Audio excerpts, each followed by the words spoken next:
we are focusing on taking feedback from the those that have gone to Masjid Al-Aqsa. Alhamdulillah, they've returned, and over a period of time, we have promoted the tour quite extensively in the company of Ayub Dadabai, together with Salaamedia and also Maulana Musa Akudi.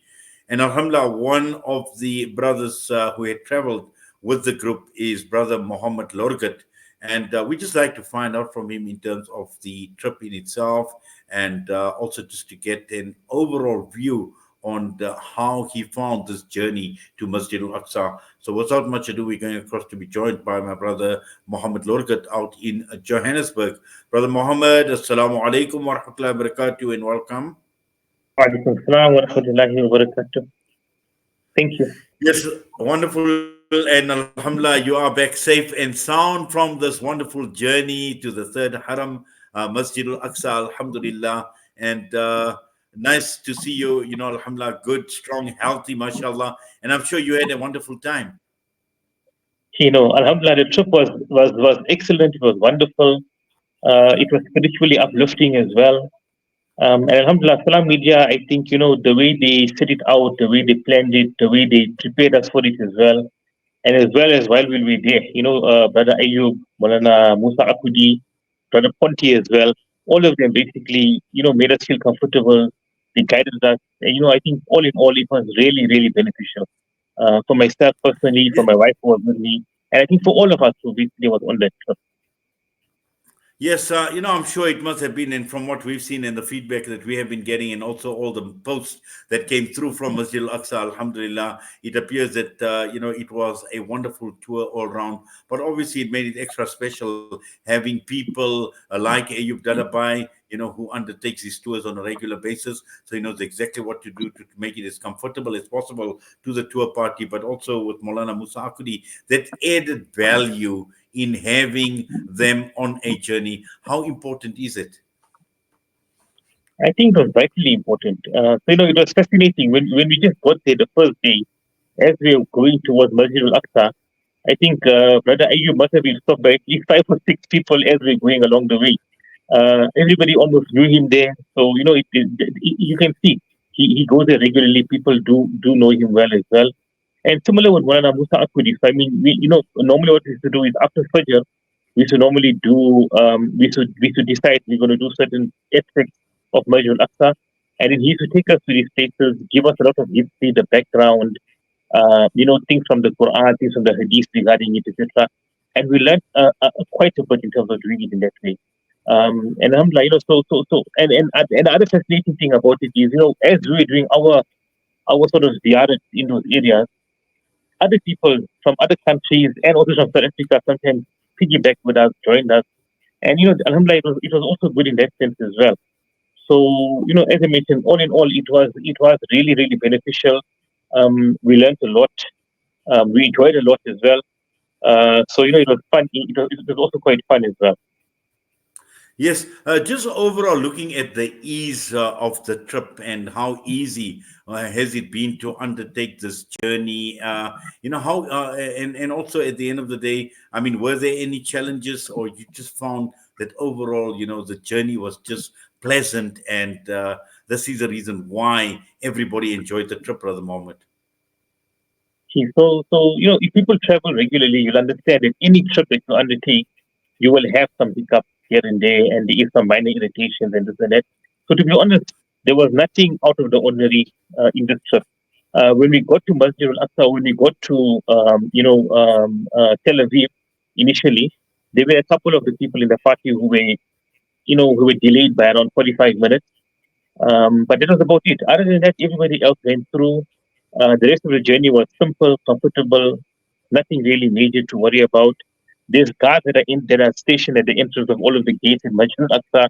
But you go past them. If they stop you, you just tell them why you are there, show them your passport. We were obviously briefed and told what we need to do, and that was it. And so, other than that, I mean, it's just a normal sort of things that you encounter during travel. So nothing really out of the ordinary. I must be honest. Before we undertook the journey, many of us were a little bit worried because you hear people's stories, you hear about people's experiences, etc. But having Brother Ayub Darabai there and having Maulana Musa Akuri there, people who go there regularly, they actually put us at ease and said, listen, yeah, just be comfortable, be calm, answer the questions, whatever they ask you, and you'll be fine. And that's what happened, alhamdulillah. It was quite easy. There was no real major issues, major challenges at all. Yes, Alhamdulillah, I'm sure that there were many highlights for you on this tour. What would some of those highlights be that stick out in your mind? Okay, so I think obviously going into the actual Masjid Al Aqsa compound for the first time, that was something that was really inspiring when we got there the first day. I think the other part was also going to the Dome of the Rock itself, seeing the different let's call it spiritual significant areas in the Masjid Al Aqsa itself. The other highlight also was taking the trip to the West Bank, seeing how the people live, understanding some of the challenges that they face. The other one was also having a meal at the Palestinian family's home as well. That was also very, very, it was delicious, the meal. Alhamdulillah, the lady that Ayub took us to cooked a wonderful, delicious meal for us. And also, it was, Alhamdulillah, the barakat of the place was fascinating. The other thing that I really enjoyed was, every morning when you go for Fajr, as you enter the masjid, there's people offering you qahwa, tea, biscuit, sweets, etc. When you finish your salah, there's again people. I mean, the people they have very very big hearts. So almost every salah, you whether you're coming in or going out, there's people offering you sweets and something to have, etc. So that's the other thing. Just interacting with the people from other countries as well was quite fascinating. And I think it also struck me, which was I mean, for me personally as well, is every day as we're going down, taking the trip to Masjid Aqsa from the hotel, we also noticed quite a few of the Christian people coming up doing their pilgrimage as well. So it was for me it was also fascinating that in that old city of Jerusalem, there is an intersection of those three religions, basically between Islam, Christianity, and Judaism as well. And by and large, the people interacted very very well. They got along fine. The only issue was there was 1 or 2 days where the I think the Zionists or the settlers they were having some festival. They came into the Masjid Al-Aqsa compound, but it wasn't nothing major again. So there was a bigger police presence and army presence on that day. But other than that, they never really interfered with us, etc. And things went along as normal.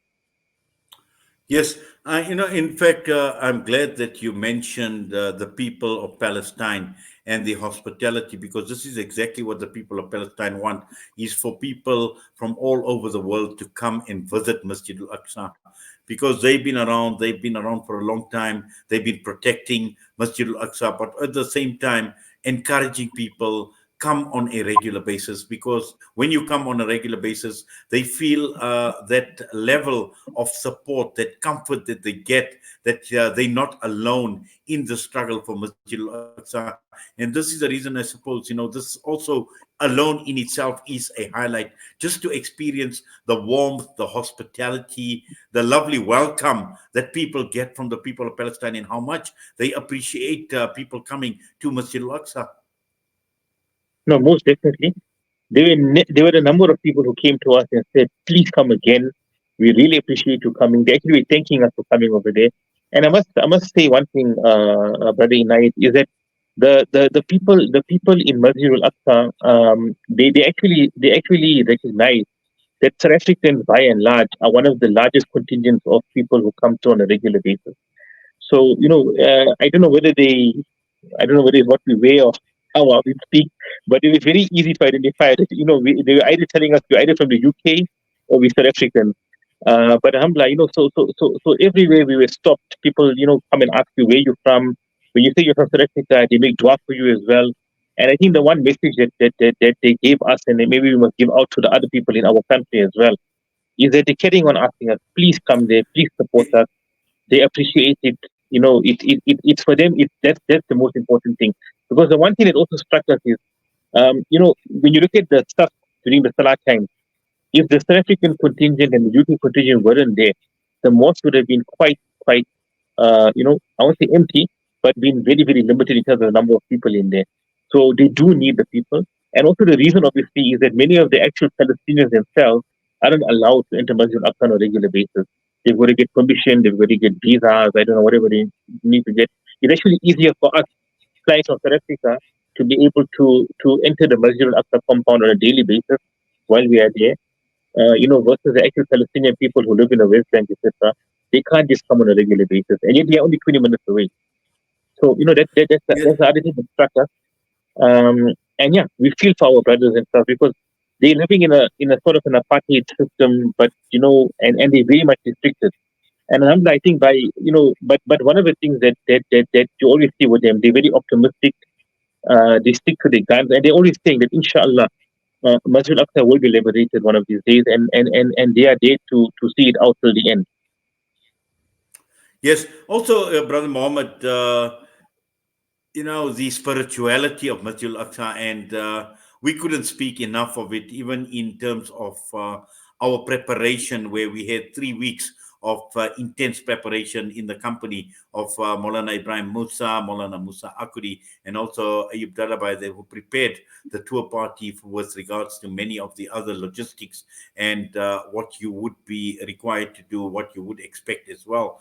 And I'm sure that was very, very helpful when you got to Masjid al-Aqsa. You were still in the company of Maulana Musa Akuri, but also looking at this rich history that we had discussed in the build-up. I'm sure that helped a lot because we had quite an intensive, especially the last session when Maulana Ibrahim Musa did that presentation, talking about Masjid al-Aqsa, explaining everything with regard to Masjid al-Aqsa. And also you had the pleasure of being in the company of Abir Zayad, who is an archaeologist who knows every inch of Masjid al-Aqsa. So all of that put together just says that, it was a wonderful trip overall.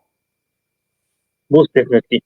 I think that book that we also received from Maulana Ibrahim Musa, the one about a journey through time, I think that gave us also quite a lot of information, a lot of history about the place.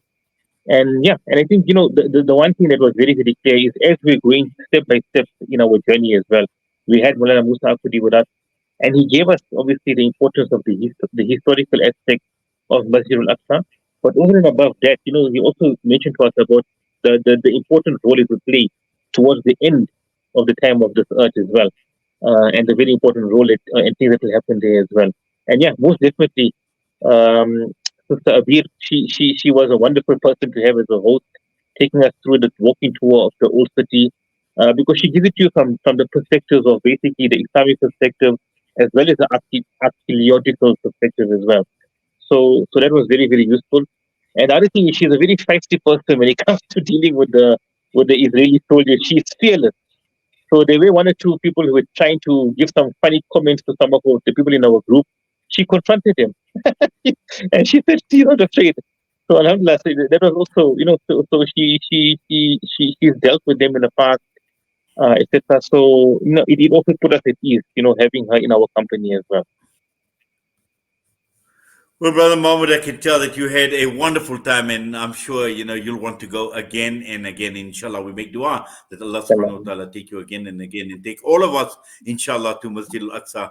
But for now, Jazakallah khairan so much for coming on, for sharing what you have and providing us with some obviously extremely valuable feedback on this tour. And this is exactly, inshallah, that the intention was initially with Salaamedia together with Ayub Darabai when we spoke about this tour. This was the intention for people to go out to experience Masjid al-Aqsa, to see for themselves, to feel for themselves. And Alhamdulillah, you've come back energized and very, very inspired. Alhamdulillah, I can tell from the way you talk and from what we have been discussing in the last few minutes. So inshallah, Allah take you again. But for now, Jazakallah khairan so much for taking time out and providing us with this wonderful feedback. Allah accept your efforts. Allah reward you as well, and your family and everybody else that have been involved in the tour party too. Assalamu alaikum wa rahmatullahi wa barakatuh. Wa alaikum salam, and jazakallah for the opportunity as well. Ameen, Ameen. Brother Muhammad Lorgat with us this today, discussing his experience in Masjid al-Aqsa, and inshallah, we trust and hope that together with Salam Media and also our partner, Brother Ayub Darabai, inshallah, looking forward to a lot more tours going into the future. And alhamdulillah, this has generated a great amount of interest, and inshallah, going forward, a lot more people will be encouraged to visit this holiest site, the third haram and the first qibla of Muslims, and it's Masjid al-Aqsa, to also experience the old city of Al-Quds, and also the warmth of the people of Palestine, and also reminding them that you are not alone. By coming here, we are here with you in spirit. We are here with you in more ways than one. We're going to go for a break. We'll be back.